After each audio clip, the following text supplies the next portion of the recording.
Salutare, dragi prieteni! Ne revedem din nou. Suntem la Cascade Car Wash în AFI Brașov, împreună cu Vasi, managerul. Ne pare bine să-l cunoaștem.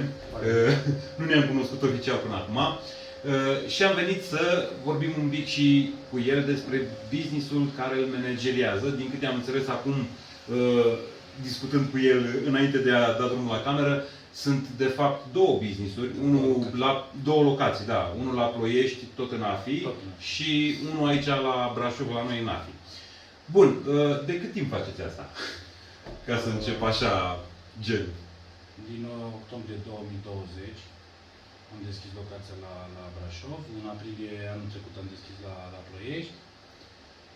Oferim servicii de curățat interior-exterior, de la o simplă spălare de exterior până la polișări de aplicare protecție ceramică. Oh, da, serios? Absolut. Aveți și tratamente și de-astea pentru exterior? Absolut. Tratament hidrofob, geamuri.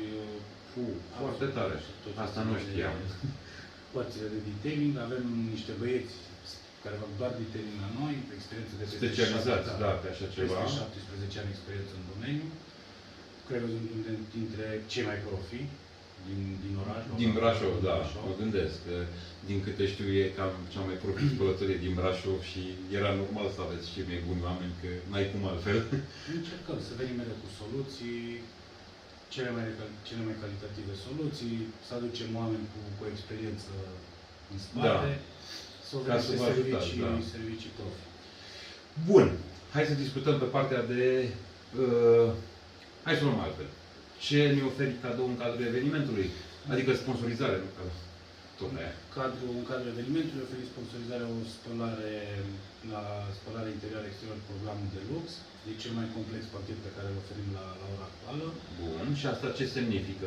Începând de la spălarea șasiului, avem un sistem special de spălare a șasiului. Pe dedesubt, gen sau? Da. Ce tare. Caroseria, după ce o degresăm, și spălarea normală basic, venim cu o spălare manuală cu un șampon, o protecție ceramică lichidă, un quartz shampoo. Interiorul nu mai este doar aspirat. Înainte de aspirare, mai întâi cu un tornador pe bază de toată mizeria și pe urmă aspirat, revitalizat plastice, tratament hidrofob, parde și geamuri, decontaminajante. Cel mai complex pachet care există la ora. Adică mașina, dacă vine gen... Știi că am mai văzut foarte multe mașini care oamenii nu că nu o duc la curățătorie, o duc la curățătorie, dar pentru că nu se aplică niște soluții mai profesionale, ca să spun așa, jantele nu se curăță cum trebuie și rămân niște dâre sau chestia aia de la plăcuțe, pilitura de la plăcuțe. Pe exterior nu se curăță ca lumea și mai rămâne. Eu am întâlnit la X5-ul meu alb, adică X5-ul soției alb, care l-a avut. Dacă mă duceam gen doar să o spăl și mă dea cu vapul și o ștergea puțin cu cârpa, îmi rămâneau chestii negre. Dacă eu luam, habar n-am, o cârpă și trecam un pic mai tare de vopsea, dar o zgâriam, bineînțeles, dar se curăța, știi? Și atunci mi-am tot căutat șampoane și bla bla bla, până la un moment dat am găsit o soluție ca să pot curăța cum îmi doresc eu vopseaua pe mașină.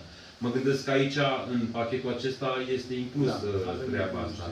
Prima oară aplicăm pe caroserie un degresant special pentru insecte, insecte. Da, și insectele, da. Și mai avem pachetul de polișare, care prima oară, mai ales la o mașină albă, prima oară la poliș aplicăm o decontaminare de caroserie și efectiv impuritățile care nici măcar nu se văd cu ochiul liber.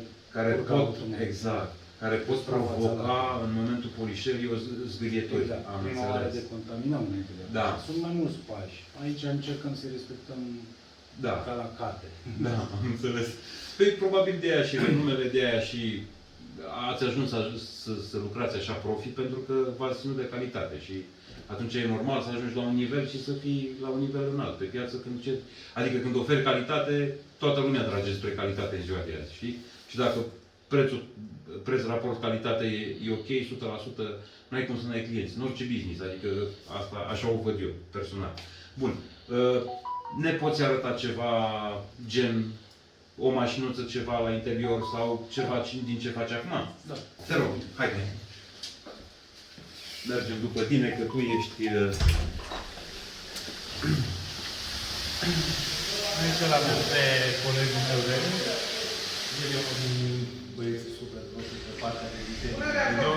montare.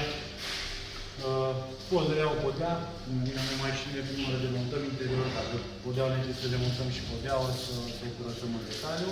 Deci la mașina aceasta sau la... Nu, asta la o altă mașină. La o altă de la altă mașină. S-a demontat, S-a demontat scaun, manchete. pentru că era foarte... La ea s-a lăsat un litru de lapte. Podea și trebuia. Rămânea pătată altfel. Și da, foarte tare. Nici asta n-am mai văzut-o până acum.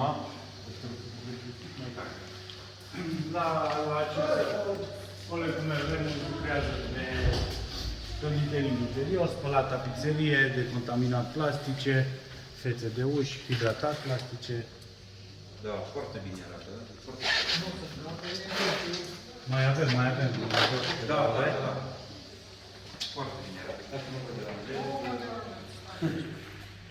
Foarte bine arată. Și uite-te la jantele astea, ce frumos arată. Vezi? Niște jante curate. Deci e ce trebuie din toate punctele de vedere. Clientul a optat pentru pachetul premium. Este pachetul standard, premium și de lux.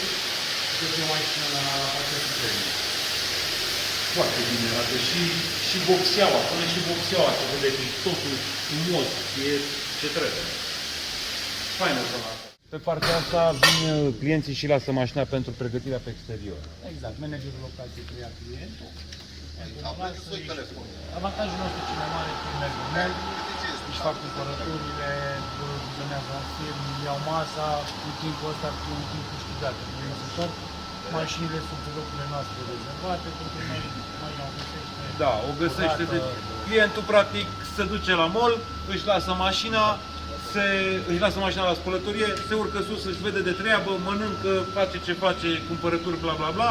Când coboară jos își găsește mașina gata curată, s-a urcat în ea și a plecat. Da, foarte tare. Haide, cred că mergem tot înăuntru să ne auzim mai bine, e destul de multă gălăgie.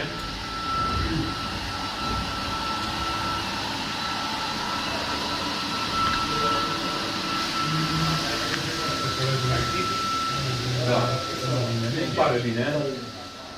Bun.